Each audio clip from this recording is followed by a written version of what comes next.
അങ്ങ് കൈവിടാതിങ്ങു ഞങ്ങളെ. നാവികൻ നീ ഭവാബ്ധിക്കോരാവിവൻ തോണി നിൻ പദം. ഒന്നൊന്നായി എണ്ണി എണ്ണി തൊട്ടെണ്ണും പൊരുളോടുങ്ങിയാൽ നിന്നിടും ദൃക്ക് പോലുള്ളം നിന്നില സ്പന്ദമാകണം. എല്ലാവർക്കും നമസ്കാരം. ഇന്നത്തെ കുടുംബയോഗത്തിൽ എത്തിച്ചേർന്ന എല്ലാ കുടുംബാംഗങ്ങൾക്കും മാന്യ വ്യക്തികൾക്കും എൻ്റെയും എൻ്റെ കുടുംബത്തിൻ്റെയും ആർദ്രമായ സ്വാഗതം.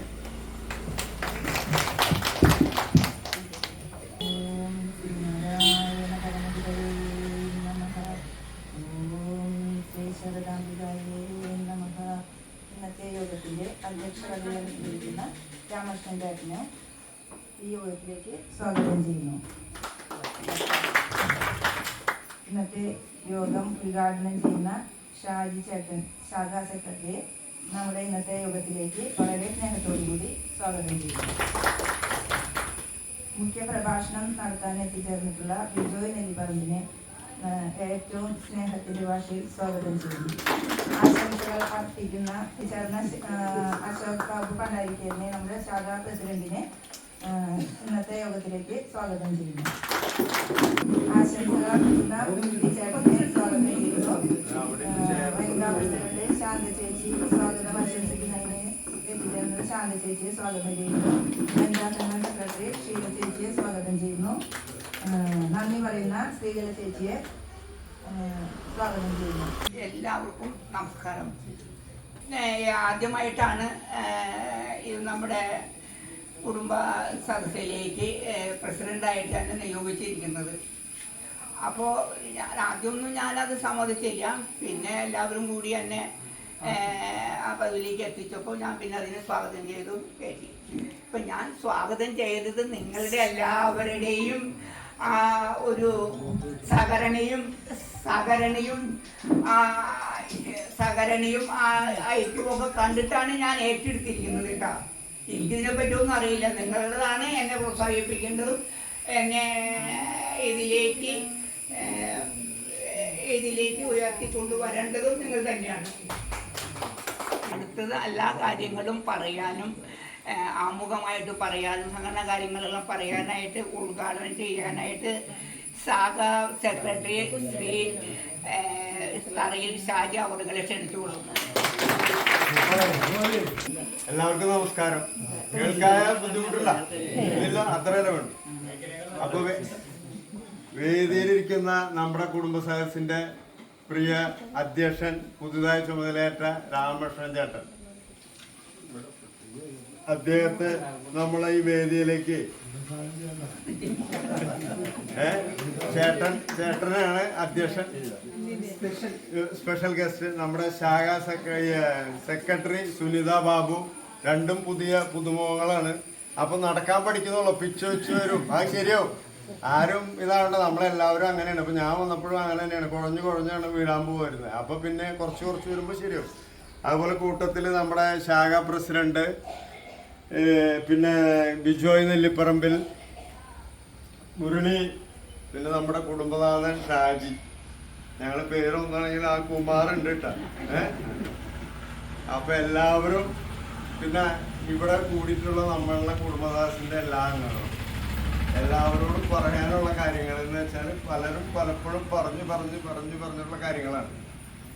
നമ്മളുടെ കൂട്ടായ്മ, അതാണ് കുടുംബ സദസ്സ് കൊണ്ട് ഉദ്ദേശിക്കുന്നത്.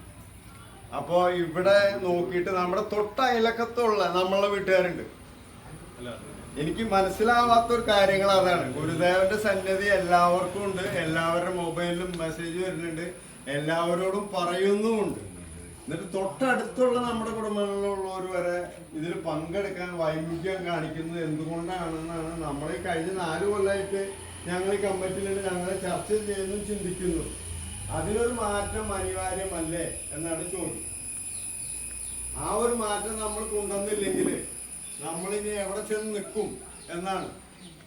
നമ്മൾക്ക് വേണ്ടിയിട്ടൊരു, നമ്മളുടെ കൂട്ടായ്മയ്ക്ക് വേണ്ടിയിട്ട് ഒരു 10 മിനിറ്റ് അല്ലെങ്കിൽ ഒരു അരമണിക്കൂർ ഒരു മാസത്തിലാണ് ചോദിക്കുന്നുള്ളൂ. വരിക, പങ്കെടുക്കുക, ഒപ്പിടുക, അത്യാവശ്യ കാര്യങ്ങളുണ്ടെങ്കിൽ പോവാം. പിന്നെ നമ്മളിപ്പോൾ ഞങ്ങളുടെ ഇപ്പോൾ 4 വർഷം കാലാവധി തീരാണ്. അപ്പോൾ ഞങ്ങൾ പൊതുയോഗം ജൂലൈ 19 പൊതുയോഗം 2 മണിക്ക് വിളിച്ചിട്ടുണ്ട്. നോട്ടീസ് അടിച്ച് കൊണ്ടുവന്ന് വെച്ചിട്ടുണ്ട്. ഞാൻ ഇപ്പോൾ ഇവിടെ കൊണ്ടുതരാന്ന് വെച്ചാൽ എല്ലാ വീട്ടുകളിലും പോകുമ്പോൾ പിന്നെയും തരേണ്ട വരും. അപ്പോൾ ഞങ്ങളെല്ലാ വീട്ടുകളിലും എത്തും. എനിക്ക് ഇവിടെ കൂടിയിട്ടുള്ള എല്ലാവരോടും പറയാനുള്ള ഒരു മെയിൻ കാര്യം, ഈ സംഘടനയായിട്ട് സഹകരിക്കുക. ഇതിൽ വരിസംഖ്യ വല്ലൊരു കുടിശ്ശിക ഉണ്ടെങ്കിൽ കഴിയുന്നതും പെട്ടെന്ന് അടച്ചു തീർക്കുക. അപ്പോഴാണ് ഈ ശാഖയ്ക്ക് മുന്നാക്കം. ഇപ്പം ഈ പോകുന്ന നിലയിലെങ്കിലും മുന്നോട്ട് പോകണമെങ്കിൽ നമ്മൾക്ക് സാമ്പത്തിക സ്രോതസ് ആവശ്യമാണ്. സാമ്പത്തിക സ്രോതസ് എന്ന് വെച്ചാൽ ഒരാളെ നിന്ന് പോയിട്ട് നമ്മളെപ്പോഴും ചോക്കിലല്ല, നമ്മൾ കൂട്ടായ്മ ആയിട്ടൊരു തീരുമാനം എടുക്കുക. അതിൽ നമ്മൾക്ക് പറ്റുന്നത് എണ്ണാറക്കണ്ണനും തന്നാലായെന്ന് പറഞ്ഞ നിലയ്ക്ക് പോവുക. അതിൻ്റെയൊക്കെ കാലാവധി കഴിഞ്ഞിട്ട് ഞങ്ങൾ ആഗ്രഹിക്കുന്ന പുതിയ മുഖങ്ങൾ കടന്നവര്, അപ്പൊ അവരെ വിഷൻ ഉണ്ടാവും, പുതിയ വിഷൻ ഉണ്ടാവും. ഞങ്ങൾ വന്നു, ഞങ്ങൾക്ക് ഓരോ വിഷൻ ഉണ്ടായി, ഞങ്ങളത് ചെയ്തു. ഇപ്പൊ പുതിയ വിഷൻ ഉള്ള ആൾക്കാർ വരട്ടെ എന്ന് ഞങ്ങൾ പറയാം. പിന്നെ ഇതെല്ലാം കൂടി തീരുമാനിക്കേണ്ട പൊതുയോഗമാണ്. അപ്പോൾ 19 നിങ്ങൾ നിങ്ങളുടേതായ അഭിപ്രായങ്ങൾ പറയാം. ഞങ്ങൾ ഇവിടെ നിന്ന് എന്തായാലും ഞങ്ങളുടെ ഒരു കമ്മിറ്റി തീരുമാനമുണ്ട്, അത് ഞങ്ങൾ പറയും. ഇത്രയും നേരം എന്നെ ശ്രമിച്ചതിന് നിങ്ങൾക്ക് എല്ലാവർക്കും അത് പറയാം. അത് നോട്ടീസ് ഉണ്ടാവില്ല, നോട്ടീസിൽ വ്യക്തമായിട്ട് എഴുതിയിട്ടുണ്ട്. വെളിച്ചെണ്ണ വിതരണം ഉണ്ട് ഈ തവണ പൊതുയോഗത്തിൽ. ഞങ്ങൾ എന്താ വെച്ചാൽ കുറെ കാലങ്ങളായിട്ട് എന്തെങ്കിലും ആൾക്കാർക്ക് കൊടുക്കണം എന്നുള്ളൊരു ഇതാണ്. അപ്പൊ വെളിച്ചെണ്ണ വിതരണം ഉണ്ട്.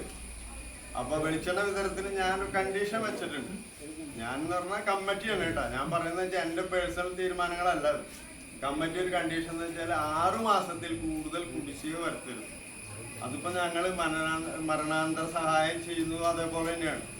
6 മാസത്തിൽ കൂടുതൽ കുടിശ്ശിക ഉള്ളവർക്ക് അത് കൊടുക്കാനായിട്ട് ഞങ്ങളെ സംബന്ധിച്ചിടത്തോളം ബുദ്ധിമുട്ടാണ്. കാരണം ഇപ്പൊ വത്സലേച്ചിരെ എന്ന് മേടിച്ച് ലതി ചേച്ചിക്ക് കൊടുത്തു, ലതി ചേച്ചിരെ എന്ന് മേടിച്ച് ചന്ദ്രേച്ചിക്ക് കൊടുത്തു. അങ്ങനെയാണ് ഈ സംഭവങ്ങൾ പോകുന്നത്. സൈക്കിളായിട്ടാണ് പോകുന്നത്. ആരെങ്കിലും ഇപ്പൊ സഹായിച്ചാൽ പിന്നെ വേറെ ആൾക്ക് അങ്ങനെ ആ ഒരു സൈക്കിള് ആയിട്ട് നമ്മൾ പോകുമ്പോൾ ആ ഇതിലേക്ക് എല്ലാവരും സഹകരണം ആവശ്യമാണ്. അപ്പോൾ ഇത്തവണ ഞങ്ങളിപ്പോൾ 4 വർഷമായി. ആ നിലയ്ക്ക് ഞങ്ങൾ പറഞ്ഞു, അപ്പോൾ ശരി പൊതുയോഗത്തിലാവട്ടെ എന്ന് കരുതി. ഈ കൊല്ലം ഓണത്തിന് പറ്റില്ല. ഓണം യൂണിയന്റെ കീഴിലാണ്. അപ്പോൾ അത് ഓഗസ്റ്റ് 27 ഓഗസ്റ്റ് 20. അപ്പോൾ ആ ദിവസത്തിലേക്ക് നമ്മൾ ബിസി ആയിരിക്കും. അപ്പോൾ നമ്മൾക്കെല്ലാം ഈ പൊതുയോഗത്തിൽ കൊടുത്തുകൊണ്ട് നിങ്ങളുടെ എല്ലാവരും ഞങ്ങൾക്കൊരു സപ്പോർട്ട് തന്നതിന് ഇത്ര ദിവസവും ഈ കുടുംബദാസ് ഇപ്പോൾ ഈ കമ്മിറ്റിയുടെ അവസാനത്തെ കുടുംബദാസാണ്. അപ്പൊ ഇത്രയും നാള് ഞങ്ങൾക്ക് നല്ല സപ്പോർട്ട് തന്ന നിങ്ങൾക്ക് എല്ലാവർക്കും എൻ്റെ വിനീതമായ നമസ്കാരം. ഞാൻ ഈ കുടുംബദാസ് ഔദ്യോഗികമായി ഉദ്ഘാടനം ചെയ്ത് പ്രഖ്യാപിച്ചുകൊണ്ട് എൻ്റെ വാക്കുകൾ ഉപസംഹരിക്കുന്നു. നന്ദി, നമസ്കാരം.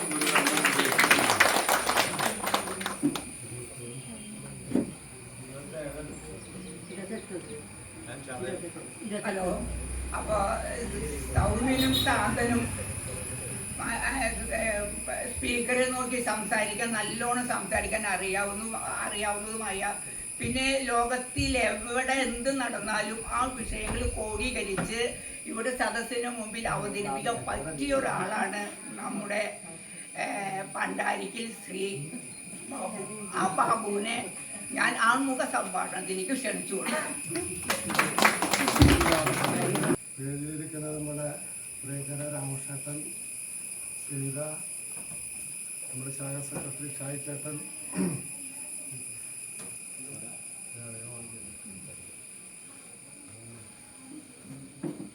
ശാഖ സെക്രട്ടറി ഷായി ചേട്ടൻ, നമ്മളുടെ യൂണിയൻ പ്രതിനിധി, നമ്മൾക്ക് ഗുരുദേവന്റെ കാര്യങ്ങളൊക്കെ നല്ല രീതിയിൽ പറഞ്ഞു തരുന്ന നമ്മുടെ പ്രിയകരമായ കമ്മിറ്റി അംഗം മുരളിയിൽ നിന്നും എൻ്റെ മുന്നിലുള്ള എല്ലാ നല്ലവരായ ശ്രീനാരായണക്കും വിനീതമായ നമസ്കാരം. ഞാൻ അതിൻ്റെ പേര് പറയാൻ പറഞ്ഞത് ഷായി.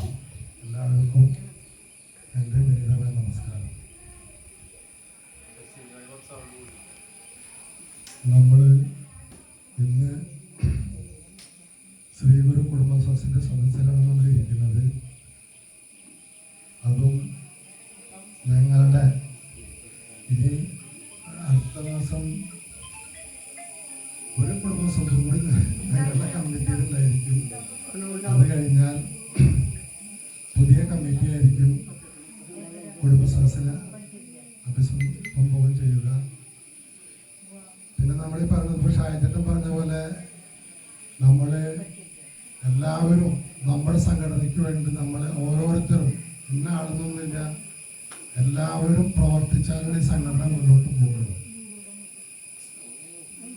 പ്രസിഡന്റോ സെക്രട്ടറിയോ അല്ലാണ്ട് കുടുംബശ്രീ പ്രസിഡന്റോ സെക്രട്ടറിയോ അവർക്ക് മാത്രം ബാധ്യതകൾ ഏൽപ്പിച്ച് നമ്മൾ മാറി നിൽക്കരുത്. കാരണം ഈ സംഘടന 1903 ഗുരുദേവനാൽ നമ്മൾക്ക് സൃഷ്ടിച്ചു തന്നതാണ്. ഗുരുദേവൻ എന്ന് പറഞ്ഞാൽ ഈഴവർക്ക് ദൈവതുല്യം. ദൈവം തന്ന പ്രസാദം നമ്മൾ എപ്പോഴും പ്രസാദം എന്ന് പറഞ്ഞാൽ നമുക്ക് കൈ തന്നാൽ നമ്മൾ കളയിലല്ലാതെ കഴിക്കും. അതേപോലെ നമ്മളിതിനെ ഉൾക്കൊള്ളണം, ഗ്രഹിക്കണം. എന്നാലാണ് ഈ സംഘടന മുന്നോട്ട് പോകുള്ളൂ. എല്ലാവരും മുന്നോട്ട് വരിക. എപ്പോൾ നമ്മൾ ഇവിടെ കുടുംബ സദസ്സിൽ എഴുതും അവരെ മക്കളെയും കൂട്ടി വരണം. ആരും മക്കളെ കൂട്ടി വരില്ല. എല്ലാവരും വീട്ടിലും മക്കളുണ്ടാവും. ഒരാൾ വന്നു മക്കളെ കൂട്ടി നമ്മൾ വരണം. എന്നിട്ടുണ്ടെങ്കിൽ അടുത്ത തലമുറ അറിയണം ഗുരുദേവൻ എന്തായിരുന്നു. നമ്മളുടെ പഴമ കഥകളൊക്കെ ഇവിടെ നിന്ന് നമുക്ക് കേട്ടുപോകണം. ഇപ്പോൾ പണ്ടത്തെ പോലെ വീടുകളിൽ കാരണന്മാരൊന്നും ഇല്ലാത്ത വീടുകളിൽ മിക്കതും എല്ലാ വീടുകളിലും അച്ചാച്ചനും അമ്മാമ്മയൊക്കെ വീട്ടിലുണ്ടെങ്കിലും മക്കളൊക്കെ ഒന്നില്ലെങ്കിൽ പുറത്തായിരിക്കും, അല്ലെങ്കിൽ അച്ചാച്ചനും അമ്മാമ്മയും ഉണ്ടാവില്ല, തന്നെയായിരിക്കും കുടുംബജീവിതം. അത് കാരണം നമ്മളുടെ ഇങ്ങനത്തെ സദസ്സുകളിൽ മക്കളെയും കൊണ്ടുവരാൻ പ്രത്യേകം കുടുംബ അംഗങ്ങൾ ശ്രദ്ധിക്കണം. അത് നമ്മളുടെ ഈ SNDPക്ക് ഒരു മുതൽക്കൂട്ടാകും. പിന്നെ പ്രത്യേകത്തിനെങ്കിൽ എല്ലാവരും പറയും SNDPയിൽ ഞങ്ങൾക്ക് എന്താ കിട്ടുക, എന്തെങ്കിലും വേണ്ട, നമുക്ക് എന്നും ലാഭം കിട്ടാണ്ട് നമ്മൾ ശ്രദ്ധിക്കാൻ പോയില്ല. ഇപ്പൊ നമ്മളെ വെറുതെ ഒരാൾ വിളിക്കുന്നില്ല, അത് വന്നിടാ നമുക്ക് കടയിലൊന്നും പോയിട്ട് വരാൻ കൂടെ ബൈക്കിൽ പിന്നെ ചായ പിടിച്ചിരുന്നു ചോദിക്കും പെട്ടെന്ന്. എന്നാലും നമ്മുടെ ആവശ്യത്തിന് കൂടെ വിളിക്കാം. അപ്പൊ എന്തെങ്കിലും കിട്ടണം ആൾക്കാർക്ക്. ആ കിട്ടണ ലാഭം എപ്പോഴും ലാഭം നമ്മൾ ചിന്തിച്ചു പോയാൽ അത് നഷ്ടത്തിലേക്ക് കലാശിക്കുള്ളൂ. ഒരു ഡോക്യുമെന്ററി സിനിമ ഇറങ്ങി, റഷ്യയിലെ പടം. അതിന് യുനെസ്കോ അതിന് ഏറ്റവും നല്ല ഡോക്യുമെന്ററി അവാർഡ് കൊടുത്തു. ആ പടം വന്നപ്പോൾ എല്ലാവരും കൂടി ഇങ്ങനെ പോയി കാണാൻ പോയി. ഒരു തിയേറ്ററിൽ വന്നിട്ട് 10 മിനിറ്റ് പടം ഉള്ളതെന്ന് പറഞ്ഞു. അങ്ങനെ അതിൻ്റെ കൂടെ വേറെ പടം ഉണ്ടാവും, പക്ഷെ ഇത് കാണാൻ എല്ലാവരും ഡോക്യുമെന്ററിയാണ് അവാർഡ് കിട്ടിയതാണ്. അങ്ങനെ ചെന്നു, ആൾക്കാരിരുന്നു, പടം സ്റ്റാർട്ടായി. സ്ക്രീൻ പോയി നേരെ കാണുന്നത് നമ്മളുടെ സീലിംഗാണ് കാണുന്നത്. 5 മിനിറ്റ് വരെ സീലിംഗ് കാണിച്ചു. 5 മിനിറ്റ് ആവാറായപ്പോഴേക്കും ആൾക്കാർ ഇന്നലെ മുകളിൽ സീലിംഗ് കണ്ടിരിക്കില്ല. സിനിമ കാണാമെന്നല്ല, എല്ലാവരും വിചാരം അവാർഡ് കിട്ടിയപ്പോഴല്ലേ എന്തോ ഉണ്ടാവും വിചാരിച്ചിട്ട് പോയത്. നമ്മളെ പോലെ അല്ല, എന്തോ കിട്ടും. അപ്പം ചെന്നപ്പോൾ ഒന്നുമില്ല, സീലിംഗ് മാത്രമേ കാണാം. 5 മിനിറ്റ് ആവാറായപ്പോഴേക്കും ആൾക്കാർ കോല് തുടങ്ങി. ജനങ്ങൾക്ക് തിയേറ്ററിൽ പോയാൽ അങ്ങനെയല്ല, എല്ലാവരും എന്തെങ്കിലും കണ്ടില്ലെങ്കിൽ അപ്പോൾ കോല് തുടങ്ങും. കോല് തുടങ്ങി പതുക്കനെ സ്ക്രീൻ താഴോട്ട് വന്നു. താഴോട്ട് വന്നപ്പോൾ ഒരു കുട്ടി കട്ടിലിൽ കിടക്കണം. ആ കുട്ടി പിന്നെ സൗണ്ട് വരുന്നത്. ആ കുട്ടി 11 വർഷമായി കടുപ്പ സീരിയൽ കാണുന്നു. എന്നിട്ട് ജനങ്ങളോട് ചോദിക്കുക, നിങ്ങൾക്ക് 5 മിനിറ്റ് സീരിയൽ കണ്ടിരിക്കാൻ പറ്റിയില്ല. ഈ കുട്ടി 11 വർഷമായി, കുട്ടിക്ക് കട്ടിലിൽ നിന്ന് എനിക്ക് നടക്കാൻ പറ്റില്ല. 11 വർഷമായി ആ കുട്ടി മോളിലേക്ക് നോക്കി കിടക്കുക. സീരിയൽ മാത്രം കാണും, വേറെ ഒന്നും കാണുന്നില്ല. അപ്പം എന്താ നമ്മൾ ചിന്തിക്കേണ്ടത്?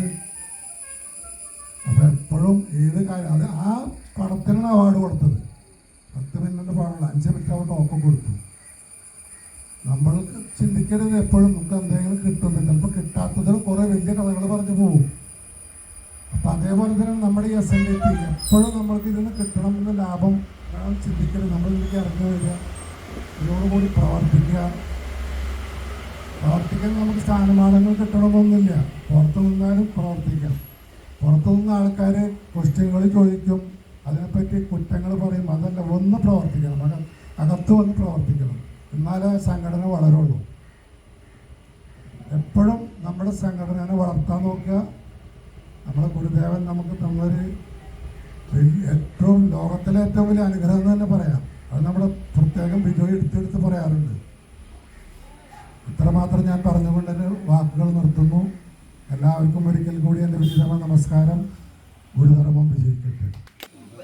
പറയാനുള്ളത് വയലുവാരം പീടിയില് നമ്മുടെ പദങ്ങൾ ജനിച്ച അന്ന് മുതൽ സമാധി വരെയുള്ള കാര്യങ്ങള് അതിൻ്റെ പുസ്തകങ്ങൾ എവിടെയൊക്കെ ഉണ്ടോ അതൊക്കെ അന്വേഷിച്ച് കോടീകരിച്ച് കൊണ്ടുവന്ന് രാവ് പകലില്ലാതെ പഠിച്ച് ഈ സദസ്സിനെ അവതരിപ്പിക്കുന്ന ഒരേ ഒരു വ്യക്തിയാണ് തൊഴുത്തെങ്കിൽ മുരളി. ഇവിടെ ആളുകൂടി ഉണ്ടായിരുന്നില്ല, അപ്പൊ അത് ആർക്കും കൊണ്ട് സാധിക്കാത്തതാണ്. അപ്പൊ ആ ആൾക്കൊരു കൈയടി കൊടുക്കണം. പിന്നെ ശാഖയെ പറ്റി നല്ല എന്തെങ്കിലുമൊക്കെ കാര്യങ്ങൾ പറയാനുള്ളവരുണ്ടെങ്കിൽ വന്ന് പറയാനുള്ള സൗകര്യം ഉണ്ട്. അത് കഴിഞ്ഞിട്ട് വേണം മുരളിക്ക് മൈക്ക് കൊടുക്കാനായിട്ട്. മുരളിക്ക് മൈക്ക് കൊടുത്താൽ കുറച്ച് സമയം പിടിക്കും. അപ്പൊ അതിനു മുമ്പ് ആരൊക്കെ പ്രദീപ് കൗൺസിലർ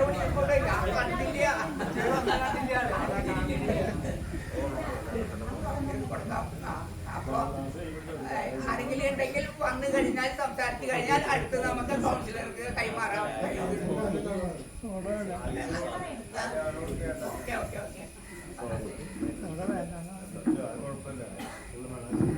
പ്രോട്ടോകോൾ പ്രകാരം ആയിക്കോട്ടെ. യോഗത്തിന്റെ അധ്യക്ഷൻ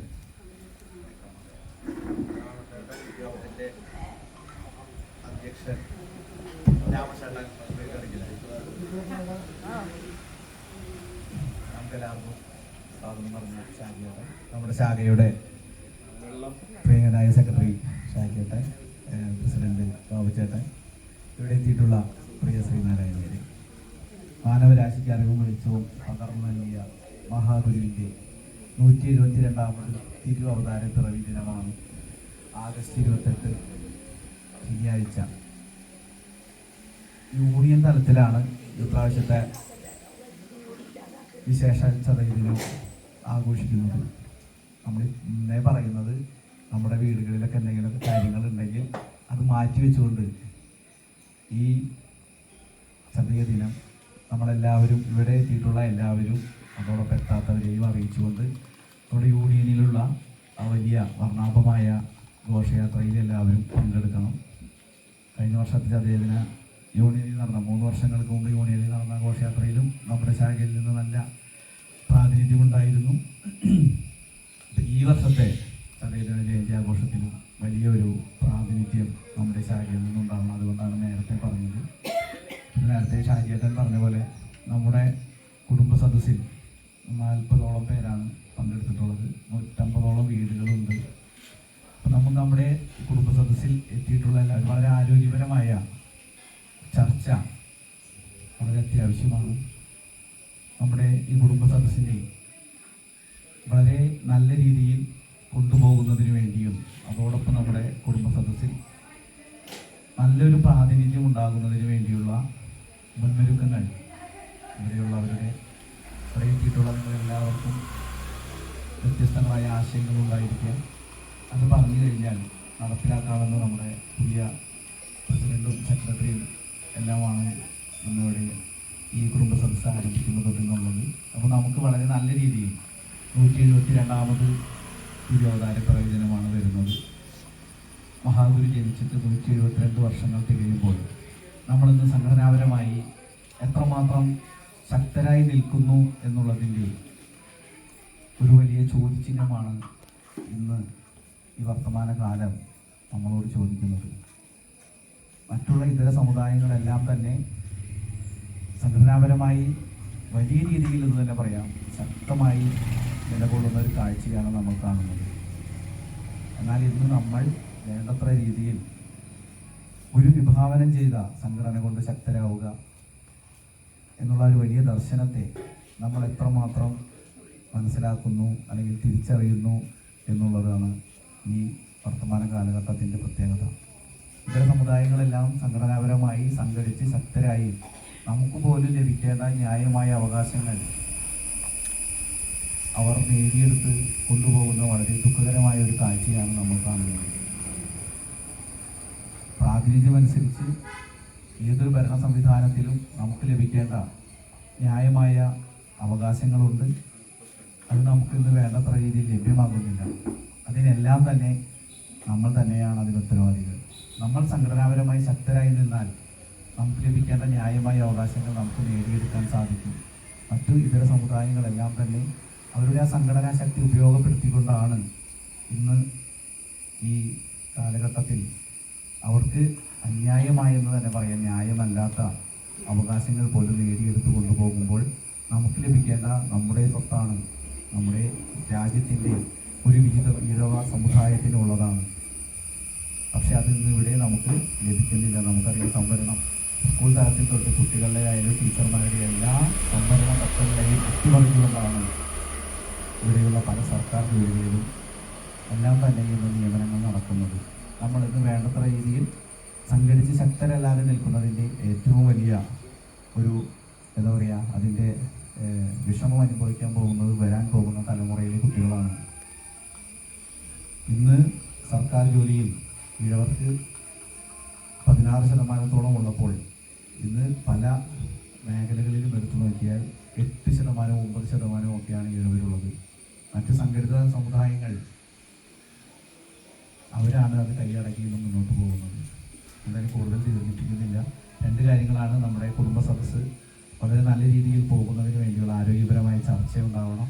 അപ്പോൾ നമുക്കിവിടെ നമ്മൾ പറഞ്ഞ പോലെയാണ്, നമ്മുടെ കുടുംബ സദസ്സിൻ്റെ പരിധിയിലുള്ള എല്ലാ വീടുകളെയും ഒരു മാലയിൽ കോർത്ത പൂക്കളെ പോലെ നമുക്ക് കൊണ്ടുപോകണം. അതിനുവേണ്ടി നമുക്ക് ആരോഗ്യപരമായ ഏതൊരു നല്ല തീരുമാനവും അവിടെ നിന്ന് വന്നാൽ നമുക്കതെടുത്ത് നല്ല രീതിയിൽ അത് പ്രാവർത്തികമാക്കി മുന്നോട്ട് കൊണ്ടുപോകാവുന്നതാണ്. നേരത്തെ പറഞ്ഞ പോലെ 172ാമത് തിരുവവതാര പിറവി ദിനമാണ് വരുന്നത്. നമ്മളിൽ നിന്ന് 172 വർഷമായിട്ടും നമ്മുടെ ഈ മഹാപ്രസ്ഥാനത്തിൽ വലിയ ഒരു മാറ്റമുണ്ടാക്കിയെടുക്കാൻ നമുക്ക് സാധിക്കണം.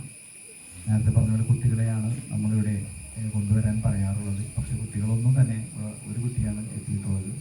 അപ്പോൾ നമുക്ക് അതിൽ നിന്നും ഒരു വ്യത്യസ്തമായ, നമ്മൾ SSLC +2 പരീക്ഷയിൽ ഫുൾ A+ വാങ്ങിച്ച കുട്ടികളെയും അതോടൊപ്പം തന്നെ നമ്മുടെ കഴിഞ്ഞ കളക്ടറുടെ കുട്ടികളെയും ഒക്കെ ആദരിക്കുന്നുണ്ട്. പക്ഷേ അത് കഴിയുമ്പോൾ അവർ ഇതിലേക്ക് ഈ പ്രസ്ഥാനവുമായി ചേർന്ന് നിന്ന് പ്രവർത്തിക്കാനോ അവരുടേതായ തിരക്കുകളുണ്ടായിരിക്കാം. എന്നിരുന്നാലും അവർ എത്തപ്പെടുന്നില്ല എന്നുള്ളത് ഒരു വലിയ വിഷമമാണ്. അതുപോലെ തന്നെ നമ്മുടെ വീടുകളിലുള്ള പ്രായമായ ആളുകളെ എല്ലാം പരിഗണിച്ചുകൊണ്ട്, എല്ലാ വിഭാഗം ജനങ്ങളെയും പരിഗണിച്ചുകൊണ്ട് നമുക്ക് നമ്മുടെ കുടുംബ സദസ്സിനെ വലിയൊരു എന്താ പറയുക, വലിയൊരു മുന്നേറ്റം, വലിയൊരു ജനപങ്കാളിത്തത്തോടു കൂടി നടത്തിക്കൊണ്ടു പോകണം. അതിനുവേണ്ടിയുള്ള ഇവിടെ എത്തിയിട്ടുള്ള എല്ലാവരും നേരത്തെ പറഞ്ഞ പോലെ നമുക്ക് പുതുതായി ഒരു ഉന്നേഷം വന്നിട്ടുണ്ട്.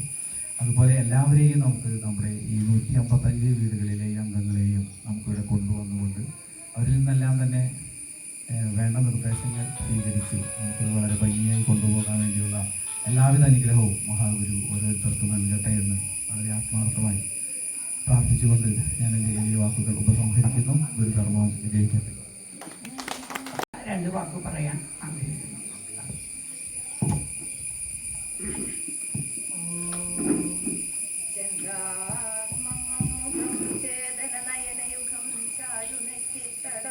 നൽപൊന്താരിൽ കാന്തി പൊങ്ങും കഥയൊടു ഗുരുരോമാടിയാടുന്ന ഭൂമി ചന്തത്തിൽ ജാനുവോളം വരുവലിയ കരാക്ഷങ്ങളും തുങ്കവയ്ക്ക ചിന്തിച്ചുള്ള തിരേറ്റി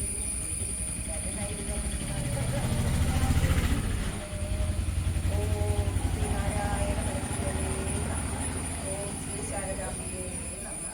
നമ്മളിന്ന് എല്ലാവരും ഇവിടെ കൂടിയിരിക്കുന്നത് നമ്മുടെ തൃപാദങ്ങളുടെ ഒരു നാമത്തിലാണ് നമ്മളെല്ലാവരും ഇവിടെ ഇന്ന് ഒത്തുചേർന്നിരിക്കുന്നത്. ഈ തൃപാദങ്ങൾ നമ്മളുടെ ഒരു വലിയൊരു ആശയം തൃപാദങ്ങൾ മുന്നോട്ട് വെച്ചിട്ടുണ്ട്. അതിൻ്റെ ഒരു ആശയത്തിലാണ് നമ്മളിപ്പോഴും ഇവിടെ കൂടിയിരിക്കുന്നത്. എന്താ ആശയമാണത്? എല്ലാ ഗൃഹങ്ങളിലും എല്ലാവരുടെ മനസ്സിലും എല്ലാ ഗൃഹങ്ങളിലും ഈശ്വരാരാധന ഉണ്ടായിരിക്കണം എന്ന് പറഞ്ഞിട്ടുണ്ട്. അപ്പം അതിൻ്റെ ഭാഗമായിട്ടാണ് നമ്മളിങ്ങനെ കുടുംബ സദസ്സുകളൊക്കെ കൂടുന്നത്. അതിൽ നമ്മൾ പ്രധാനമായിട്ടും ചെയ്യുന്നത്, നമ്മൾ ദീപം ജ്വലിപ്പിച്ചുകൊണ്ടാണ്. ആ ദീപം നമ്മൾ എന്തിനെ തെളിയിക്കുന്ന എല്ലാവർക്കും അറിയാം. എന്നാലും നമ്മൾ പ്രകാശം അല്ലെ, ദീപം ജ്യോതി, അതാണ് നമ്മളിപ്പോൾ ഉദ്ദേശിക്കുന്നത്. പ്രകാശം പരത്താനായിട്ടാണ് നമ്മൾ ഈ ദീപം തെളിയിക്കുന്നത്. ഈ പ്രകാശം പരത്തുന്നതുകൊണ്ട് നമുക്ക് മനസ്സിലാവുന്നത് നമ്മളുടെ ഉള്ളിലുള്ള അന്ധകാരത്തിനെ നീക്കിയിട്ട് അവിടെ നമ്മൾക്ക് അറിവാകുന്ന പ്രകാശത്തെ കൊണ്ടുവരാനായിട്ടാണ് നമ്മൾ ഈ ദീപം ജ്വലിപ്പിക്കുന്നത്. നമ്മൾ ഭാരതീയർക്ക് പ്രത്യേകിച്ചും എന്തൊരു കാര്യം ചെയ്യുമ്പോഴും നമ്മൾ അഗ്നിക്ക് പ്രാധാന്യം കൊടുത്തിട്ടാണ് നമ്മളെല്ലാ കാര്യങ്ങളും, വിവാഹമായാലും നമ്മളേതൊരു ഗൃഹപ്രവേശമായാലും എന്തിനായാലും നമ്മൾ അഗ്നിക്ക് നമ്മൾ പ്രാധാന്യം കൊടുക്കുന്നുണ്ട്. അതാണ് നമ്മൾ അഗ്നിയെ പ്രോജ്വലിപ്പിച്ചുകൊണ്ട് അല്ലെങ്കിൽ അഗ്നിയെ സാക്ഷിയാക്കിക്കൊണ്ട് നമ്മളെല്ലാ കാര്യങ്ങളും ചെയ്തു പോരുന്നത്. നമ്മളുടെ ഓരോ ഇന്ദ്രിയങ്ങൾക്കും അങ്ങനെ ഓരോ അടിസ്ഥാന ദേവതകളെയൊക്കെ കൽപ്പിച്ചിട്ടുണ്ട്. അതിൽ വാക്കിന്റെ ദേവതയായിട്ട് കൊടുത്തിരിക്കുന്നത് നമ്മൾ അഗ്നിനെയാണ്. ഈ അഗ്നിയും വാക്കും എന്താ ബന്ധപ്പെട്ടിരിക്കുന്നതെന്ന് അറിയോ? ഈ അഗ്നി എന്ന് പറഞ്ഞിട്ടുണ്ടെങ്കിൽ അഗ്നി നമുക്ക് ഒഴിച്ചുകൂടാൻ, നമ്മുടെ ജീവിതത്തിൽ നിത്യജീവിതത്തിൽ ഒഴിച്ചുകൂടാൻ പറ്റാത്ത ഒരു ഇതാണ് അഗ്നി. അതേപോലെ തന്നെ അഗ്നിക്ക് വേറൊരു കഴിവ് കൂടിയുണ്ട്, എന്തിനും ചുട്ട് ചാമ്പലാക്കാനുള്ളൊരു കഴിവ് കൂടിയുണ്ട്. അപ്പം അതേ വാക്ക് നമുക്ക് എത്രയോ സൗഹൃദങ്ങൾ കെട്ടിപ്പടുത്തും അതേപോലെ തന്നെ നമ്മൾ ഒരു വാക്കുകൊണ്ട് അടുത്ത് കളയാനും പറ്റും പല ബന്ധങ്ങളും. അതുകൊണ്ടാണ് നമ്മൾ ഈ വാക്കിന്റെ ദേവതയായിട്ട് അഗ്നിനെ കണ്ടിരിക്കുന്നത്. നമ്മുടെ പണ്ട് ദുര്യോധനൻ ഇന്ദ്രപ്രസ്ഥത്തിലേക്ക് പോയപ്പോ അവിടെ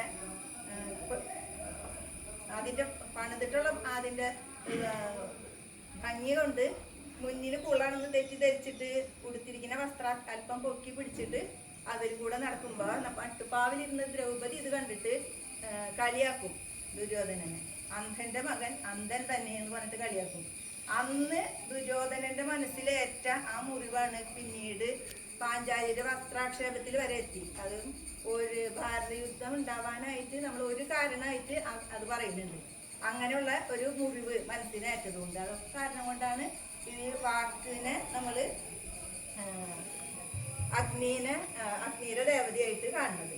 അതുപോലെ നമ്മളുടെ ഉള്ള അന്ധകാരം അത് മറയ്ക്കാൻ വേണ്ടിയിട്ട് ഇപ്പൊ കുമാരനാശാൻ, നമ്മുടെ ഗുരുവിന്റെ അടുത്ത ശിഷ്യനായ കുമാരനാശാൻ നമുക്കൊരു ദീപാർപ്പണ എഴുതി തന്നില്ലേ? ഭാവബന്ധമുടു സത്യരൂപനാം ദേവ നിൻ മഹിമയാർന്ന കോവിലിൽ പാവനപ്രഭയഴും വിളക്കിത സാവധാനമടിയൻ കൊടുത്തിനേൻ എന്ന്. അത് നമ്മള് ഭക്തി ഏത് ഭാവത്തിലാണ് നമ്മൾ വിളക്ക് കൊടുക്കുക? ഭക്തിയുടെ ഭാവത്തിലാണ് നമ്മൾ വന്നിട്ട് വിളക്ക് കൊടുക്കുന്നത്. അതിന് പരിപാവനമായ ഒരു രീതിയാണ് നമ്മൾ പറയുന്നത്. പാവനപ്രഭയലും വിളക്കിത സാവധാനം. അത് ഓടി വന്ന് ചാടി വന്ന് ചെയ്യേണ്ട ഒരു കാര്യമില്ല. അതിനെ പ്രത്യേകം പറഞ്ഞിരിക്കുന്നത് സാവധാനം അടിയൻ കൊടുത്തിനേൻ എന്ന്. വളരെ സാവധാനത്തിൽ വളരെ ശുദ്ധിയോടുകൂടി വന്ന് നമ്മുടെ മനസ്സ് വളരെ പാകപ്പെടുത്തിയിട്ട് വന്ന് ചെയ്യേണ്ട ഒരു കാര്യമാണ് ഈ ദീപം തെളിയിക്കൽ. അത് കാരണം കൊണ്ട് പിന്നെ ഒരുപാട് നമ്മളിലുള്ള അന്ധകാരത്തിനെ മാറ്റിയിട്ട് നമുക്ക് വെളിച്ചം തരാൻ വേണ്ടിയിട്ട് ഗുരുദേവൻ ഒരുപാട് കൃതികൾ നമുക്ക് എഴുതി തന്നിട്ടുണ്ട്. അതിലും എല്ലാത്തിലും പറയണത് പരബ്രഹ്മസ്വരൂപമായ ആത്മാവിനെ നമ്മളുടെ ഉള്ളിലുണ്ടെന്ന് നമ്മൾ അറിയാൻ വേണ്ടിയിട്ടാണ് ഇത്രയും കൃതികൾ നമ്മൾക്ക് പരിചയപ്പെടുത്തി നിൽക്കുന്നത്. അതിലൊരു പിണ്ടനന്ദി എന്ന് പറഞ്ഞിട്ടൊക്കെ ഉള്ള കൃതിയുണ്ട്. ഗർഭത്തിൽ വെച്ചു ഭഗവാൻ അടിയന്റെ പിണ്ടം പേരുമൻകൊട് വളർത്ത കൃപാലുവല്ലി കൽപ്പിച്ച പോലെ വരുമെന്ന് നിനച്ചു കണ്ടിട്ട് അർപ്പിച്ചിടും നടിയനൊക്കെയും അങ്ങു ശംഭോ എന്നാണ് അതിൽ പറയുന്നത്. അത് വെറുതെ ഇങ്ങനെ ചൊല്ലി ഇങ്ങനെ വിടേണ്ടതല്ല. അതിൻ്റെ അർത്ഥതലത്തിലേക്ക് കടന്നിട്ടുണ്ടെങ്കിൽ ഒരുപാട് അർത്ഥങ്ങളുള്ള ഒരു കൃതിയൊക്കെയാണ്. നമ്മുടെ അമ്മ ഗർഭത്തിൽ ഇത് നമ്മളെ കൊണ്ടു നടക്കുന്ന സമയത്ത് നമ്മൾ ആരാണ് പരിരക്ഷിച്ചു കൊണ്ടിരുന്നത്? നമ്മൾക്ക് ഇപ്പൊ ഇന്ന് പുറത്തേക്ക് വരുമ്പോ നമുക്ക് എന്തൊക്കെ രോഗങ്ങളുണ്ട്. നമ്മളെ വെള്ളത്തിലാണ് കിടക്കുന്നത്. നമ്മളുടെ എത്രയോ ഇന്ദ്രിയങ്ങള്, ചെവി, കണ്ണ്, മൂക്കൊക്കെ ഇല്ലേ? നമുക്ക് ഏതെങ്കിലും ഒരു ഇതുകൾക്കൂടെ വെള്ളം കയറി നമുക്ക് എന്തെങ്കിലും അതുകൊണ്ട് എന്തെങ്കിലും ഒരു ബുദ്ധിമുട്ടുണ്ടായിട്ടുണ്ടോ നമുക്ക്? അപ്പൊ നമ്മളപ്പം പരിപാലിച്ചു പോരുന്നത് ഏത് ശക്തിയാണ്? ആ ശക്തിനെയാണ് നമ്മള് പരബ്രഹ്മസ്വരൂപം, ആത്മാവ് എന്നൊക്കെ വിളിക്കുന്നത്. അതെല്ലാവരുടെയും ഉള്ളിലുണ്ട് ആ ശക്തിയൊക്കെ. നമ്മളത് ഒന്നും കൂടി ഉയർത്തി കൊണ്ടുവരുന്നതിനായിട്ടാണ് ഇങ്ങനത്തെ ഉള്ള നമ്മുടെ കുടുംബ സദസ്സുകൾ അതുപോലെ തന്നെ നമുക്ക് ഇങ്ങനത്തെയുള്ള പ്രഭാഷണങ്ങൾ ഒക്കെ കേൾക്കാനായിട്ട് ഒക്കെ നമ്മൾ മുന്നോട്ട് വന്നിട്ട് പോരേണ്ടത്. ഇത് മാത്രമല്ല, നമ്മളിൽ മാത്രമല്ല, നമ്മളുടെ കുട്ടികൾക്കും വേണ്ടേ അറിവുണ്ടാവാനായിട്ട്. ഇന്നത്തെ കാലഘട്ടത്തിൽ പ്രത്യേകിച്ചും കുട്ടികൾ പലതരം കാര്യങ്ങളിലും ചെന്ന് ഏർപ്പെട്ട് കൂട്ടുകെട്ടുകളിൽ കൂടെയൊക്കെ പോയിട്ട് ഓരോ തരത്തിലുള്ള ബുദ്ധിമുട്ടുകളിൽ ചെന്ന് പെടുന്നുണ്ട്. അപ്പോൾ അങ്ങനത്തെ ബുദ്ധിമുട്ടുകളിൽ നമ്മളെ കുട്ടികൾ പോവാണ്ടിരിക്കാനായിട്ട് നിന്നെ അംശമാണ് ഒരു അണുജീവിയും എന്ന ബോധം, ആ ഒരു ബോധം എല്ലാതും ഒന്നാണ് എന്നുള്ളൊരു ബോധവും. അപ്പം നമുക്കുള്ളിൽ മറ്റുള്ളവർ ഉപദ്രവിക്കാനുള്ള തോന്നലുണ്ടാവില്ലല്ലോ, ഞാനും നീ ഒന്നാണല്ലോ. അപ്പം അങ്ങനെ ഉണ്ടാവില്ല. അപ്പം അതിന് വേണ്ടിയിട്ട് കൊച്ചിലെ നമ്മൾ കുട്ടികളുടെ ഉള്ളിൽ ചെറിയൊരു വിത്ത് പാകിടാനായിട്ട് ഞങ്ങൾ Sreenarayana mission in life excellence trust എന്ന് പറഞ്ഞൊരു ട്രസ്റ്റിൻ്റെ അതിൻ്റെ കീഴിൽ ഞങ്ങൾ ഒരു സാധന കുട്ടികൾക്കായിട്ട് തുടങ്ങിയിട്ടുണ്ട്. അതിൻ്റെ ഇപ്പം 3ാമത്തെ ബാച്ച് ഇപ്പോൾ ഒരു മാസമായിട്ടുള്ളത് തുടങ്ങിയിട്ട് കുട്ടികൾക്ക് ഇങ്ങനത്തെ അറിവ് വേണമെന്നുണ്ടെന്നുണ്ടെങ്കിൽ നിങ്ങൾ ആ കുട്ടികളെ ഓൺലൈനിലായിട്ടാണ് നമ്മളത് പഠിപ്പിക്കുന്നത്. വൈകുന്നേരം 8 മണി തുടങ്ങിയിട്ട് 8:30 വരെയാണ് നമുക്കതിൻ്റെ സമയമുള്ളത്. അപ്പോൾ അതിൽ നിങ്ങൾക്ക് കുട്ടികൾക്ക് പഠിപ്പിക്കണമെന്ന് ആഗ്രഹമുള്ളവരുണ്ടെങ്കിൽ നമ്മൾ ഗുരുദേവൻ്റെ കാര്യങ്ങളാണ് അതിൽ പഠിപ്പിക്കുന്നത്. അല്ലാണ്ട് നമ്മൾ പുറത്തുള്ള അങ്ങനത്തെ ഇതൊന്നുമല്ല പഠിപ്പിക്കുന്നത്. അതിന് ആഗ്രഹം ഉണ്ടെന്നുണ്ടെങ്കിൽ കുട്ടികളെ നിങ്ങൾ അതിൽ ചേർത്ത് കഴിഞ്ഞാൽ നമുക്ക് അങ്ങനത്തെ ഒരു ക്ലാസ് എടുക്കുന്നുണ്ട്. പിന്നെ നമ്മൾ ആത്മോപദേശ ശതകം നമ്മൾ യൂണിയനിൽ ഒരു ഗ്രൂപ്പ് ഉണ്ടാക്കിയിട്ട് അതിൽ ആത്മോപദേശ ശതകം എഴുതി നമ്മൾ വിടുന്നുണ്ട്. അതിലിപ്പോൾ അത് നമ്മൾ 10 തോന്നുന്നുണ്ട്. ഇപ്പം അത് അത്ര ശ്ലോകമായിട്ടുണ്ട്. അപ്പം അത് നമ്മൾ പഠിച്ച് പോകണമെന്നുണ്ടെങ്കിൽ എല്ലാവർക്കും കൂടിയും ഇത് പഠിച്ച് കഴിയുമ്പോൾ 100 ശ്ലോകങ്ങളുണ്ട് അതിൽ. അത് പഠിച്ച് കഴിയുമ്പോൾ നമുക്ക് എല്ലാവർക്കും കൂടിയും യൂണിയനിൽ ഇരുന്നിട്ട് ആ ശ്ലോകങ്ങൾ ഒന്നിച്ച് ചെല്ലാനായിട്ട് നമുക്കൊരു വേദി ഒരുക്കുന്നുണ്ട്. അപ്പം അതിൽ വേണ്ടിയിട്ട് എല്ലാവരും ആ ഗ്രൂപ്പിലൊക്കെ ആഡായിട്ട് അത് പഠിക്കുക. അല്ലെങ്കിൽ നമ്മൾക്ക് ഇങ്ങനെ വരുന്ന കുടുംബ സദസ്സുകളിലൊക്കെ ഈ ആത്മോപദേശ ശതകം പോലുള്ള കൃതികളൊക്കെ പഠിക്കുക. അതിന് വേണ്ടിയിട്ടെങ്കിലും നമുക്ക് ആ സമയങ്ങളൊക്കെ ഉപയോഗിച്ചാൽ നല്ലതായിരിക്കും. പിന്നെ നമ്മൾക്ക് വരുന്ന ചതയത്തിൽ എല്ലാവരും പങ്കെടുക്കണം. നമ്മൾ എല്ലാവരും സ്ത്രീകൾക്ക് നമ്മൾക്ക് അന്ന് തന്ന സെറ്റ് സാരി ഉടുത്തിട്ട് പുരുഷന്മാർക്ക് വെള്ളയും അങ്ങനെയൊക്കെ പറഞ്ഞിരിക്കുന്നത്. അപ്പോൾ എല്ലാവരും അതിന് സഹകരിക്കുക. എല്ലാവരും നമ്മുടെ ചതയം വൻ വിജയമാക്കാനായിട്ട് മുന്നോട്ട് വരിക. ഇത്രയും പറഞ്ഞുകൊണ്ട് ഞാൻ എൻ്റെ വാക്കുകൾ നിർത്തുന്നു. നന്ദി.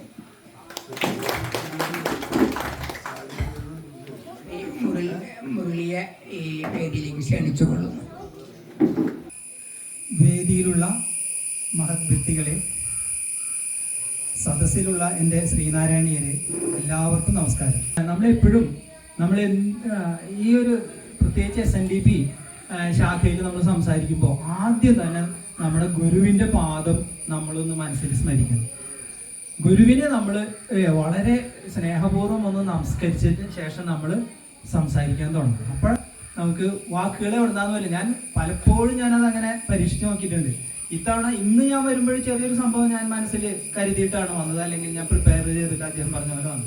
പക്ഷെ കഴിഞ്ഞ തവണ പെരുമ്പിശ്ശേരിയിലോ മറ്റോ വെച്ചിട്ട് ഒരു സംഗതി എൻ്റെ മനസ്സിലുണ്ടായിരുന്നില്ല. എന്നിട്ട് ഞാൻ അവിടെ കസേരയിൽ ഇരുന്നിട്ട് ഇങ്ങനെ ആലോചിക്കുകയും, ദൈവമേ ഇനിയിപ്പോൾ എന്താ പറയുക എന്നിങ്ങനെ മനസ്സിൽ നമ്മൾ എപ്പോഴും നമ്മൾ ഭയന്നു പോകും. പക്ഷെ ആ സമയത്തും നമ്മൾ ഗുരുദേവനെ കൃത്യമായിട്ട് ഗുരുദേവന്റെ ഫോട്ടോയിൽ നോക്കി നന്നായി നമ്മുടെ ഹൃദയത്തിൽ ഗുരുദേവനെ ഇട്ടിട്ട് അങ്ങനെ വെച്ച് പ്രാർത്ഥിക്കുക. സ്വാമി എന്താണ് പറഞ്ഞു തരേണ്ടത്, എന്താണ് പറയേണ്ടത് എന്നുള്ളത് ഭഗവാൻ തന്നെ എനിക്ക് തോന്നിപ്പിക്കണേ എന്ന് പറഞ്ഞാലേ പിന്നെ ഈസി ഈ കാര്യങ്ങളൊക്കെ. പിന്നെ നമ്മൾ ഉത്തരവാദിത്വം ചെയ്യാറ് ഭഗവാനെയാണ് ഉത്തരവാദിത്വം നല്ലത് പറയിപ്പിക്കുന്നു. അങ്ങനെ നമുക്ക് എല്ലാവർക്കും പഠിച്ച് വരാം. ഒരു ബുദ്ധിമുട്ടുമില്ല. ഈ ഇരിക്കുന്ന എല്ലാവർക്കും ഇതെല്ലാം വളരെ നന്നായി സംസാരിക്കാൻ പറ്റുന്നത് തന്നെയാണ് എൻ്റെ ഉത്തമ വിശ്വാസം. ആർക്കെങ്കിലും സംശയം ഉണ്ടാകാറ്. കാരണം എന്താ പറയുക, ഞാൻ പഠിച്ചത് അങ്ങനെയാണ്. ഈ കടലാസ് ഇട്ടിട്ട് ഇങ്ങനെ കൈ വിറച്ച് പഠിച്ച ആളാണ്. അപ്പൊ അതുകൊണ്ട് നമുക്ക് ആർക്കും പറ്റുള്ളൂ. പിന്നെ കുറച്ചൊക്കെ വായിക്കുക, പിന്നെ വളരെ സിമ്പിൾ ആയിട്ട് പറയാം. അപ്പൊ അദ്ദേഹം പറഞ്ഞതുപോലെ, നമ്മുടെ ബഹുമാനപ്പെട്ട പ്രസിഡന്റ് പറഞ്ഞതുപോലെ വീട്ടിൽ സംസാരിക്കുന്ന പോലെ ഞാൻ പറയും. അപ്പൊ നമ്മള് പഠിക്കണ്ടേ, നമ്മളിങ്ങനെ ഒരു മനുഷ്യനായിട്ട് ജനിച്ചു. സുനിത പറഞ്ഞ പോലെ കഷ്ടപ്പാടൊക്കെ സഹിച്ച് അമ്മയുടെ വയറ്റിൽ കിടന്ന് നമ്മൾ ജനിച്ച് ഇവിടേക്ക് വന്നു. ഇനിയിപ്പോ നമ്മൾ ഈ വന്ന ഉദ്ദേശം, നമ്മൾ എന്തിനാ വന്നത് സുനിത അല്ലേ? അങ്ങനെ ചോദിക്കണ്ടേ സുനിത, നമ്മൾ എന്തിനാ വന്നത്? സുനിതയുടെ സബ്ജക്റ്റാണ് എനിക്ക് ഇന്ന് ഭയങ്കര ഇഷ്ടമായത്. അതാ എന്റെ മനസ്സിൽ വരുന്നത്. എന്തിനാ വന്നത്? നമ്മൾ എന്തിനാ വന്നത്? ഇപ്പൊ ഇവിടെ SNDPയുടെ ഒരു പ്രോഗ്രാം നമ്മൾ കാണാനായിട്ട് വന്നു. ഇവിടുത്തെ കാര്യങ്ങളൊക്കെ കേൾക്കാനും പഠിക്കാനും മനസ്സിലാക്കാനും ഗുരുവിനെ കുറിച്ചുള്ള കാര്യങ്ങൾ പഠിക്കാനൊക്കെ വന്നു. നമ്മൾ എന്തിനാ ശരീരം എടുത്ത് വന്നത്? ശരീരം എടുത്ത് നമ്മൾ എന്തിനാ വന്നത്? ഒരു ലക്ഷ്യമുണ്ട്. അത് കൃത്യമായിട്ട് സുനിത പറഞ്ഞു. ഒരു ലക്ഷ്യമുണ്ട് നമുക്ക്, കൃത്യമായിട്ട് നമുക്കൊരു ലക്ഷ്യമുണ്ട്. തമാശക്ക് ഈ പശുവും പട്ടിയും പോത്തും ഒക്കെ വരുന്ന പോലെ വന്നതല്ല നമ്മൾ കൃത്യമായിട്ട് നമ്മുടെ ആത്മാവിനെ കണ്ടെത്താനായിട്ട്, അതാണ് ഗുരു ചൂണ്ടിക്കാണിക്കുന്നതാണ് എന്ന് സുനിത പറഞ്ഞത് കൃത്യമായിട്ട്. കറക്റ്റ് പോയിന്റാണ്. എന്തിനാണ് നമ്മൾ ഗുരുവിലേക്ക് വരുന്നത്? ഗുരുവിലേക്ക് വരുന്നത് എന്തിനാന്ന് വെച്ചാൽ നമ്മൾ സ്വയം ആരാണെന്ന്. ഞാൻ ഈ ജനിച്ചു, ഈ മരിക്കുന്നു. ഒരു സമയത്ത് എല്ലാവർക്കും മരിക്കണം. ആർക്കെങ്കിലും ഇവിടെ നിൽക്കാൻ പറ്റുമോ? ഈ ഭൂമിയിൽ ജീവനുണ്ടായിട്ട് 450 കോടിയിലേറെ ഇതായിട്ടുണ്ടെന്നാണ് എൻ്റെ ഒരു ചെറിയൊരു ഓർമ്മയിൽ പറയുന്നത് എനിക്കുള്ളത്. ഇനി വേണേ ഗൂഗിളിൽ സെർച്ച് ചെയ്താൽ കൃത്യമായിട്ട് അറിയാം. ഈ സമയം മുഴുവൻ ഈ ഭൂമിയും ഇവിടെ ജീവജാലങ്ങളും ഈ മരങ്ങളും വൃക്ഷങ്ങളും സൂര്യൻ ഇതൊക്കെ ഇവിടെ ഉണ്ടായിരുന്നു. അനസ്യൂതം അതിങ്ങനെ ഒഴുകിക്കൊണ്ടിരിക്കുകയാണ്. ഇതിന്റെ ഇടയിൽ നമ്മൾ വന്ന് പോണത് എത്ര സമയമുള്ളൂ.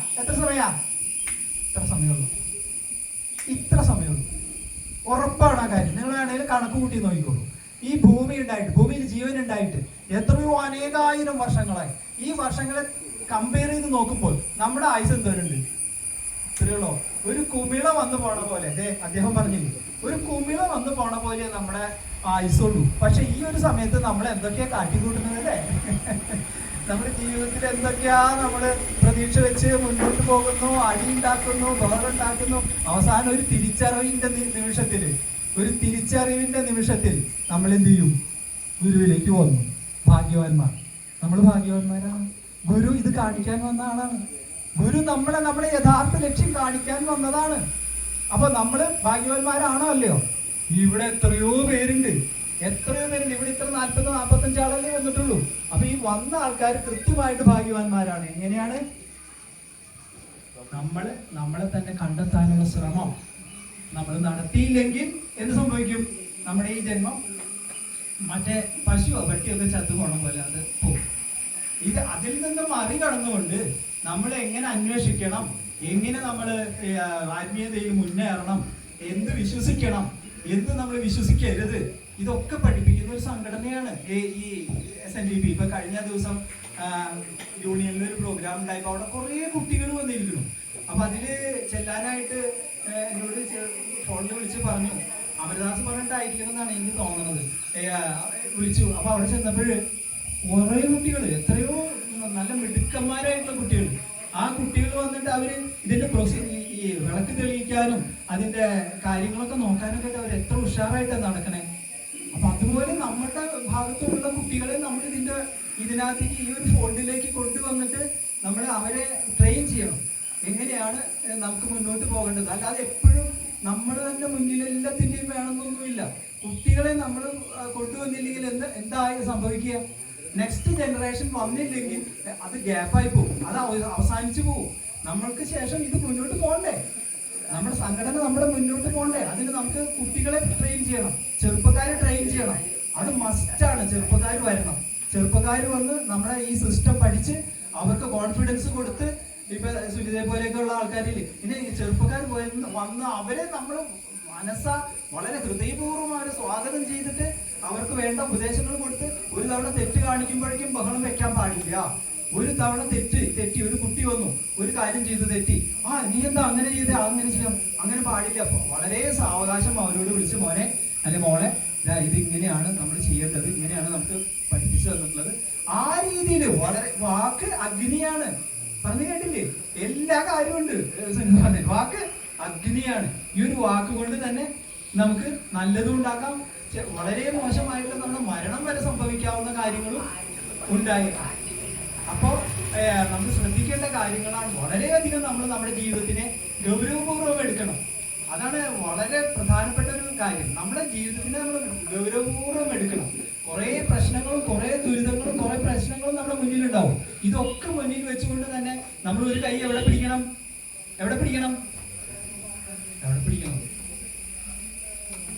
ആരും ഉത്തരം പറയില്ലേ? എന്നാ ഞാൻ നിർത്തുക. ഗുരുവിനെ പിടിക്കണം. ഒരു കൈ കൊണ്ട് ഗുരുവിനെ പിടിക്കണം, അല്ലാതെ വേറൊരു മാർഗമില്ല. ഗുരു ഇല്ലാതെ നമുക്ക് ഈ സംസാര സാഗരത്തിൽ നിന്ന് പുറം കടക്കാനായിട്ട് സാധ്യമല്ല. ഗുരു ഇല്ലാതെ സാധ്യമല്ല. കാരണം നമ്മളിവിടെ അജ്ഞരാണ്. നമ്മൾ ഈ പ്രകൃതിയിൽ നമ്മളൊരു സമുദ്രത്തിൽ വന്ന് അകപ്പെട്ട പോലെയാണ്. ഇതിൽ നിന്ന് നമ്മൾ കരകയറി പോരണമെങ്കിൽ ഗുരുവിനെ നമ്മൾ ആത്മാർത്ഥമായിട്ട് ഗുരുവിൽ വിശ്വസിച്ച് നെഞ്ചിൽ കൈവച്ച് ഗുരുവിനെ പ്രാർത്ഥിച്ചാലേ നടക്കൂ. നമ്മൾ ഓരോ ആൾക്കാരും ഇപ്പോ നമ്മളിവിടെ വന്നിരിക്കുന്നു, നമ്മൾ ചിന്തിക്കും ഞാൻ അതാണ്, ഞാൻ ഇതാണ്. ഇപ്പൊ ഞാൻ വിചാരിക്കും എന്റെ പേര് മുരളി, ഞാൻ താണശ്ശേരിയിലാണ് വീട്, ഇതൊക്കെ ഞാൻ വിചാരിക്കുന്നതല്ലേ. ഒരു മഹാത്മാവ് പറഞ്ഞിരിക്കുന്നത് നിങ്ങൾക്ക് 3 വ്യക്തിത്വമാണുള്ളത്. ഈ 3 വ്യക്തിത്വം എന്ന് പറഞ്ഞാൽ ഏതൊക്കെയാണ്? ഒന്ന്, നമ്മളെ പറ്റി വിചാരിക്കുന്നു, ഞാൻ മുരളി, തൊഴുത്തുങ്കൽ ബാലകൃഷ്ണന്റെ മകൻ മുരളി, ഇന്ന താണശ്ശേരിയിൽ ജീവിക്കുന്നു. വേറെ എന്നെ പറ്റി സമൂഹം പറയും, മുരളിയില്ലേ, മുരളീനെ ഞങ്ങൾ അറിയും, മുരളീനെ കുറെ കാലമായിട്ട് ഞാൻ എന്റെ കൂടെ പഠിച്ച, അല്ലെങ്കിൽ ഞാൻ അങ്ങനെ അറിയും ഇങ്ങനെ അറിയും, അവരൊരു പിക്ചർ ഉണ്ടാക്കും. അപ്പൊ അത് മറ്റൊരു പേഴ്സണാലിറ്റിയാണ്. സത്യത്തിൽ ഇത് രണ്ടുമല്ല. നമുക്ക് ഞാൻ വിചാരിക്കുന്ന മുരളിയല്ല, പുറത്തുനിന്ന് ഒരാൾ പറയുന്ന മുരളിയല്ല. തീർച്ചയായിട്ടും ഞാൻ വേറൊന്നാണ്. അതാണ് സുനിത പറഞ്ഞ ആത്മാവ്. ഞാൻ ആത്മാവാകുന്നു. ഞാൻ ആത്മാവാണ്. എന്നെ കത്തിക്കാനോ ദഹിപ്പിക്കാനോ നശിപ്പിക്കാനോ മോശമാക്കാനോ ഒന്നിനും സാധ്യം അല്ല. ഉറപ്പാണ് ആ കാര്യം. എന്തുകൊണ്ടാണെന്നറിയൂ? ഈ ആത്മാവിനെ നമുക്ക് കത്തിക്കാൻ, അതൊക്കെ നമ്മൾ പലപ്പോഴും പല പ്രഭാഷണങ്ങളിലും കേട്ടിട്ടുള്ളതാണ് അല്ലെ. അപ്പൊ അത് നമ്മൾ പ്രത്യേകം മനസ്സിലാക്കുക. നമ്മൾക്ക് നമ്മളുടെ പേഴ്സണാലിറ്റിയെ കണ്ടെത്തുകയാണ് നമ്മുടെ ആവശ്യം. നമ്മുടെ ഉള്ളിൽ നമ്മളെ ചലിപ്പിക്കുന്ന, നമ്മളെ ശ്വസിപ്പിക്കുന്ന, നമ്മളെ എല്ലാ കാര്യങ്ങൾക്കും പ്രാപ്തരാക്കുന്ന ഈ ആത്മാവിനെ നമ്മൾ കണ്ടെത്തുക തന്നെ വേണം. അതാണ് ഗുരു നമ്മളെ പഠിപ്പിക്കുന്നത്. അപ്പൊ എന്തായാലും ഇത്രയും കുറച്ച് കാര്യങ്ങൾ, ഇങ്ങനെയുള്ള കാര്യങ്ങൾ പറയാനുള്ള കാരണമായത് സുനിതയാണ്. ഇനി എന്തായാലും ഭഗവാനെ കുറിച്ചിട്ട് ഞാൻ മനസ്സിൽ വിചാരിച്ചൊരു കാര്യമുണ്ട്. അതൊരു 5 മിനിറ്റ് ഉണ്ടെങ്കിൽ പറയാം, അല്ലെങ്കിൽ വേണ്ട.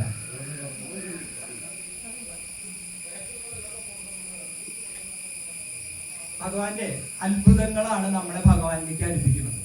ആണോ? ഒരാൾ അത്ഭുതം ചെയ്തു കഴിഞ്ഞാൽ നമ്മൾ അയാളുടെ ആകർഷ്ടനാവും. അങ്ങനെയാണ് ഈ അവതാരങ്ങൾ നമ്മളെ അടുപ്പിക്കുന്നത്. അത് നമ്മുടെ മുജ്ജന്മ സുഹൃത്ത് അനുസരിച്ചിട്ടാണ് നമുക്ക് ആ ചാൻസ് കിട്ടുന്നത് കേട്ടോ. ആ ചാൻസ് കിട്ടണമെങ്കിൽ എല്ലാവർക്കും കിട്ടില്ല. ഇനി ചാൻസ് ഒരാൾക്ക് കിട്ടിയാലും അയാൾ അതിൽ ക്ലിക്ക് ആവണമെന്നില്ല. അവര് അത് കണ്ട് അതങ്ങനെ അത് മേജിക്കാവും, അല്ലെങ്കിൽ മറ്റേതാവും മറിച്ചതാവും പറഞ്ഞിട്ട് അവരങ്ങനെ വിട്ടുപോകും. അവൻ അതിനുള്ള യോഗ്യനായിട്ടില്ല എന്നുള്ളതാണ് അതിന് മനസ്സിലാക്കേണ്ടത്. ഒരിക്കല് സ്വാമി അവിടെ സ്കൂള് പണിയുന്ന സമയം, അവിടെ ശിവഗിരിയിൽ സ്കൂള് പണിയുന്ന സമയത്ത് മാധവാനന്ദ സ്വാമികൾ എന്ന് പറഞ്ഞിട്ട്, മാധവൻ എന്നായിരുന്നു അദ്ദേഹത്തിന്റെ പേര്. പിന്നീട് അദ്ദേഹം സ്വാമിയിൽ വന്നു, ആകൃഷ്ടനായിട്ട് വന്നു, സ്വാമിയുടെ ശിഷ്യത്വം സ്വീകരിച്ചു. അങ്ങനെ മാധവാനന്ദ സ്വാമികളായി. ഇദ്ദേഹം ഒരു ദിവസം സ്വാമി സ്കൂളിലേക്ക് പോവാണ്. ഈ പണികളൊക്കെ നടക്കണം നോക്കാനായിട്ട് സ്കൂളിലേക്ക് പോവാണ്. അപ്പൊ ഒരു കുന്ന് കയറി പോകണം. ഈ കുന്ന് കയറി പോകുമ്പോഴേ സ്വാമിയുടെ കാല് ഒരു കല്ലുമ്മല് തട്ടി. ഈ കല്ലുമ്മല് തട്ടി കഴിഞ്ഞപ്പോൾ എന്തായി? കല്ലുമ്മല് തട്ടിയപ്പോ കാല് പൊട്ടിയപ്പോ സ്വാമി ഇതൊന്നും നോക്കാതെ നേരെ നടന്നു പോവാണ്. പോയപ്പോഴ് ഈ ശിഷ്യന് ഒരു വിഷമം തോന്നി. എന്താണ് ഇതിങ്ങനെ വരാൻ കാരണം? അപ്പൊ ഒരു വളരെ കോടീശ്വരനായിട്ടുള്ള ഒരാൾ ഇത് കാണുകയും അയാൾ പറഞ്ഞു, സ്വാമി ഇനി നടക്കണ്ട, ഞാനൊരു റിക്ഷ വാങ്ങി തരാമെന്ന് പറഞ്ഞു. ശരി, റിക്ഷ വാങ്ങി അയാൾ കൊടുത്തു. പിന്നീട് ഈ മാധവാനന്ദ സ്വാമിയെ റിക്ഷയിൽ കൊണ്ടുപോകാൻ തുടങ്ങി. ഒരു ദിവസം ഈ മാധവാനന്ദ സ്വാമികള് വിചാരിക്കുകയാണ് റിക്ഷയിൽ സ്വാമിയെ കൊണ്ടുപോകുമ്പോഴും, അയ്യോ ഈ സ്വാമിക്ക് ഒരു ഭാരവും ഇല്ലേ, ഇതെന്താ പൂ പോലെ ഇരിക്കണ്ടല്ലോ എന്ന് മനസ്സിൽ വിചാരിച്ചു. അത്ര സിമ്പിൾ ആയിട്ട് വലിച്ചു കൊണ്ടുപോകാം. പിന്നെ പിറ്റേ ദിവസം സ്വാമി കയറിയിരുന്നപ്പോൾ മാധവാനന്ദ സ്വാമി ഈ റിക്ഷയുടെ കൈയെടുത്ത് നോക്കിയപ്പോ പൊങ്ങണില്ല. അപ്പൊ വീണ്ടും സ്വാമി ചോദിച്ചു, നീ എന്താ ഭക്ഷണമൊന്നും കഴിക്കില്ലേ, എന്താ നിനക്ക് ഇത് പൊക്കാൻ പറ്റാത്ത? അല്ല സ്വാമി, ഇത് പൊങ്ങണില്ല എന്ന് പറഞ്ഞിട്ട് ഇയാൾ എത്ര ബലം പ്രയോഗിച്ചിട്ടും ഈ റിക്ഷ പൊങ്ങുന്നില്ല. എന്നാ ശരി, എന്നാ ഞാനൊരു കാര്യം ചെയ്യാം, ഞാൻ ഇറങ്ങിയിട്ട് കയറാമെന്ന് പറഞ്ഞു. അങ്ങനെ ഇറങ്ങി കയറാമെന്ന് പറഞ്ഞ് സ്വാമി റിക്ഷയിൽ നിന്ന് ഇറങ്ങി കഴിഞ്ഞിട്ട് വീണ്ടും കയറി. ഇനി നീ ഒന്ന് നോക്കാൻ പറഞ്ഞു. അപ്പോ എടുത്ത് പൊക്കിയപ്പോ റിക്ഷ പൊങ്ങി. ഇത് ഗരിമ എന്നുള്ളൊരു സിദ്ധിയാണ്. ഈ ഗരിമ എന്നുള്ള സിദ്ധിയിൽ നമുക്ക് വേണമെങ്കിൽ പഠിച്ചിട്ടുണ്ടെങ്കിൽ നമുക്ക് നമ്മുടെ സ്വന്തം ശരീരം എത്ര ഭാരം വേണമെങ്കിൽ കൂട്ടാനും പറ്റും, എത്ര ലൈറ്റ് ആക്കാനും പറ്റും. ആ ഒരു സിദ്ധിയാണ് സ്വാമി അവിടെ പ്രയോഗിച്ചത്. അത് എന്തുകൊണ്ട് ഇദ്ദേഹം വിചാരിച്ചല്ലോ ഈ സ്വാമിക്ക് ഒരു ഭാരമില്ലല്ലോ എന്ന് വിചാരിച്ചില്ലേ, അപ്പൊ അത് പഠിപ്പിച്ചു കൊടുക്കാൻ വേണ്ടിയിട്ട് സ്വാമി ചെയ്തതാണ്. ഇതാണ് അവതാര പുരുഷന്മാരുടെ ഏറ്റവും വലിയ പ്രത്യേകതയും ലക്ഷണവും. അപ്പൊ ഈ തരം ലക്ഷണങ്ങൾ കണ്ടുകൊണ്ട് നമ്മൾ വളരെ ശക്തമായിട്ട് സ്വാമിയുടെ കാര്യങ്ങൾ പഠിക്കുകയും സ്വാമിയെ ഫോളോ ചെയ്യുകയും ചെയ്താൽ നമ്മുടെ ഈ ജന്മം സഫലമാകട്ടെ എന്ന് മാത്രം പറഞ്ഞുകൊണ്ട് നിർത്തുന്നു. കുറച്ച് കൂടുതൽ സമയം എടുത്തു, എന്തായാലും ക്ഷമിക്കുക. നന്ദി, നമസ്കാരം. അടുത്ത ഇനം ആരതിയാണ് കേട്ടോ. സ്മരാമി നാരായണ നാമനിർമ്മലം സ്മരാമി നാരായണ തത്വമവ്യയം. ഓം ത്വമേവ മാതാശ്ച പിതാ ത്വമേവ ത്വമേവ ബന്ധുശ്ച സഖാ ത്വമേവ ത്വമേവ വിദ്യാ ദ്രവിണം ത്വമേവ ത്വമേവ സർവം മമ ദേവദേവ. ഓം അന്യഥാ ശരണം നാസ്തി ത്വമേവ ശരണം മമ തസ്മാത് കാരുണ്യഭാവേന രക്ഷ രക്ഷ മഹാഗുരു രക്ഷ രക്ഷ മഹാഗുരു. ഓം കായേന വാചാ മനസേന്ദ്രിയ ഇന്നത്തെ കുടുംബയോഗം എല്ലാം വളരെ ഭംഗിയായിട്ട് നടന്നുകൊണ്ടിരിക്കുന്നത്. എല്ലാവർക്കും ഇഷ്ടപ്പെട്ടു. അപ്പോൾ ഇതിൽ പങ്കെടുത്ത എല്ലാവരോടും നന്ദി പറയാണ് എൻ്റെ ചോദന. എല്ലാവർക്കും സ്ത്രീകളുടെ മനസ്സിലെന്തുണ്ടോ പറയാമോ?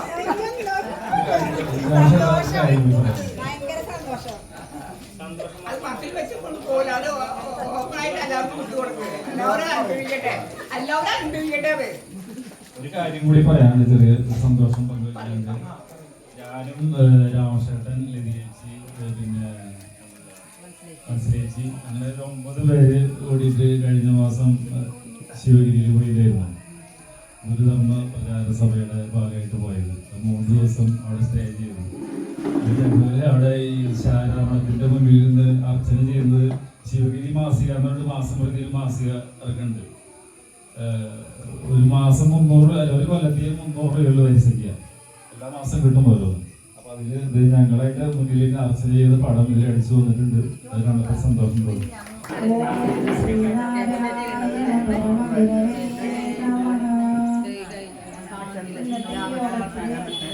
ആദ്യമായി സുനിത സെക്രട്ടറിയേറ്റ് തെരഞ്ഞെടുപ്പിന് പ്രസിഡന്റായി വളരെയധികം സന്തോഷം. എല്ലാ കാര്യങ്ങളും ഇനി നല്ല രീതിയിൽ അതൊന്നും എനിക്ക് പറയാൻ കിട്ടില്ല. എന്നാലും സുനിത എല്ലാ കാര്യങ്ങളും നല്ല ഭംഗിയായി പറഞ്ഞു. എല്ലാവർക്കും ഭയങ്കര സന്തോഷമായി. അച്ഛനും പറഞ്ഞുകൊണ്ട്